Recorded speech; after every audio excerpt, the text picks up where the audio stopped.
Welkom terug en is nou tyd vir daai sporthoogte of laagtepunte. Alles hang seker af van vir wie jy skree, watter sport jy ondersteun en so aan, maar Annie, ons is hier op 'n hoogtepunt saam. Ja, kom ons begin daar. Aussie Ope en soos jy sê hoog en laag, daar's iemand wat moet wen en daar's iemand wat moet verloor, maar Carlos Alcaraz het gister 'n spervuur van massiewe houe van Yannick Halfman in die tweede ronde van die Aussie Ope weerstaan met mede-topgekeerde Aryna Sabalenka wat ook 'n paar wankelrige oomblikke verduur het voordat sy verder gevorder het. Alexander Zverev se opmars is deur reënbuie, beseringskrik en die vurige Fransman Alexandre Müller in die aandsessie gestuit, maar die man se derde gekeerde het in 4-stellige C4 sy ekwivalent in die vroue afdeling. Coco Gauff het vroeër korte mette gemaak met Olga Danilovic, terwyl die invorm 7de gekeerde Jasmine Paolini en 8de gekeerde Mira Andreeva ook deur hul wedstryde gedrafstap het. 'n Gemaklike oorwinning egter in die eerste ronde en toe die topgekeerde Alcaraz meer oefening gegee deur Duitsland se wêreldnommer 102 Hanfman en uiteindelik wen hy 7-6, 6-3 en 6-2.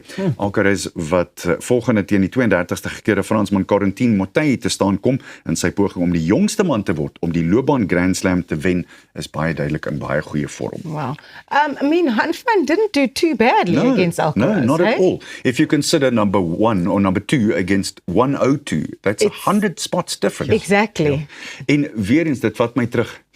Ek gee nou regtig my ouderdom weg. Toe ek 'n jong seentjie was, 17, 18, toe het John McEnroe een keer gesê, if I'm 10% off my game, then the 100th person in the world can beat me. If you're 10% off your game now, the 350th person in the world can beat you, want dit het so gekonsertina is. So dis 'n interessante gedagte. En dan natuurlik, ek en Pieter geniet onsself gate uit wanneer dit kom by die SA20. Is een van die eerste goed wat ons vir mekaar sê, as ons mekaar hier in die oggend sien is, hoe was gisteraand se game? En dit was weer eens so 'n merkwaardige volwasse loopie jaagtog van twee van die Pretoria Capitals se jong kanonne. Het gisteraand gelei tot 'n gemaklike oorwinning met 7 paaltjies, met 9 balle oor in hul SA20 kwalifikasieringsstryd teen die Sunrisers Eastern Cape op Kingsmead in Durban. En die reaksie op die Sunrisers se 170-7 het die Capitals op 172-3 geëindig na slegs 18.3 balbeurte om deur te dring na die eindstryd wat Sondag op Nieuweland in Kaapstad plaasvind.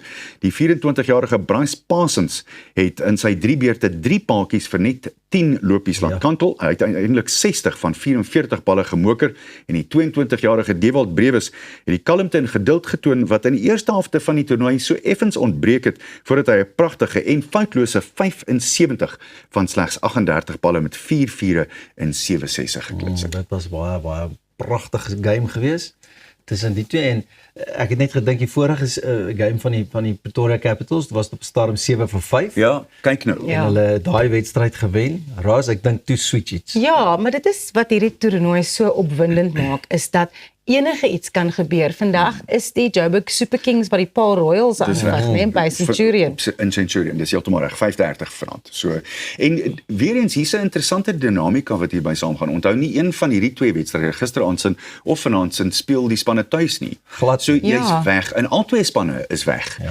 Dit beteken dat dit nie ten anders is, maar dit beteken dis presies dieselfde vir almal. Ek dink altyd by myself, ouens sê ja, maar die weerstoestande, dan dink jy maar dit was dieselfde weerstoestande vir ons almal, ou boet. Al twee spanne dieselfde ding gehad. Baanblaai verander weliswaar. Dit is so, want hy word anders in die aand as wat hy deur die dag is. Maar op die ou einde is toestande. Jy kan nie klaar, wat het een van my gunsteling sprekers het altyd gesê, you can't always get the weather you want, but you've got to like the weather you get. Exactly. Wat nogal interessant is. Op hierdie stadium solank die weather hou, laat ons net amen, nou praat jy. Ja. So exciting for me to see how big this tournament gets every year. Betway SA20 just growing and growing.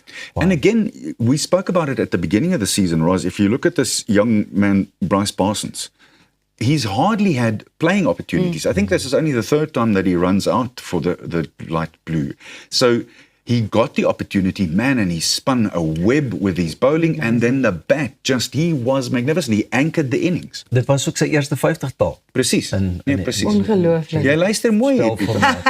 Nee, hy lang 'n stukkie SA20, né? En wie wil nie? Ja. Wie sal dan nou nie? En laastens, en ek weet as jy 'n Springbok aanhanger is, sal jy hiervan hou, selfs al is jy nie 'n Stormer nie. Springbokke en DHL Stormers loskakel Sasha Feinberg en Gomezulu se ster bly nou maar net styg met sy jongste prestasie kompetisie en sy insluiting onder die 10 genomineerdes vir die 2026 Investec Speler van die Jaar toekenning.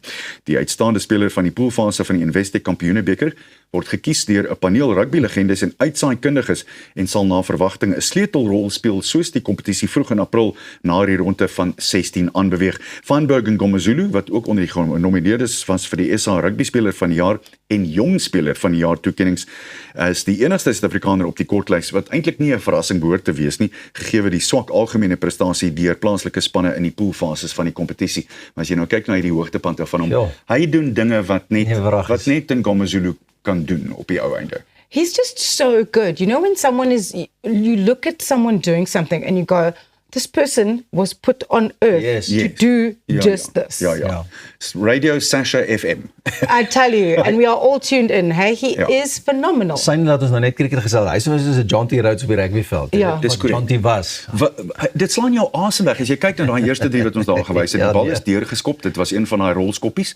Toe skop hy hom met sy bobeen vorentoe. Toe skop hy hom met sy enkel vorentoe en toe vang hy hom en toe druk hy die 3. Nee, dis fantasties. Eerstens, wie kan so vinnig dink? Tweedens, Ja. wie kan so voorspel hoe die bal gaan hop of gaan rol en dit net op 'n natuurlike, basiese manier weet? Nee, dit wil gedoen wees.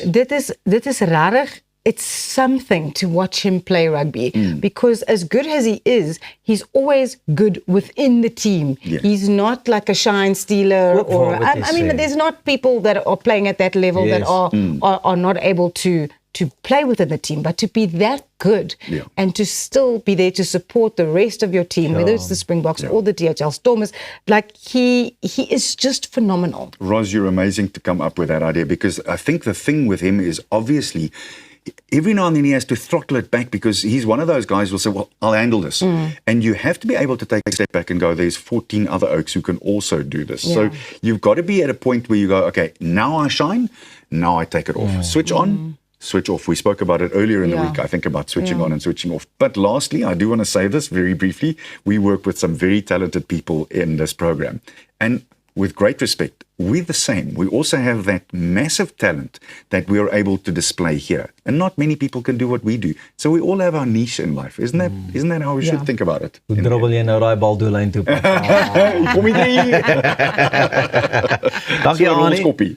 Ek wil net sê my hart lê by die finals vir hierdie jaar, die reekswenners, Capitals. Capitals. Watch hulle. Okay, jy het dit hier gesê. Okay, you heard it here first, Peter, die voorspeller. Stay tuned because right after this we're chatting to Martin Besser from Good Morning Angels about Project Flood Relief.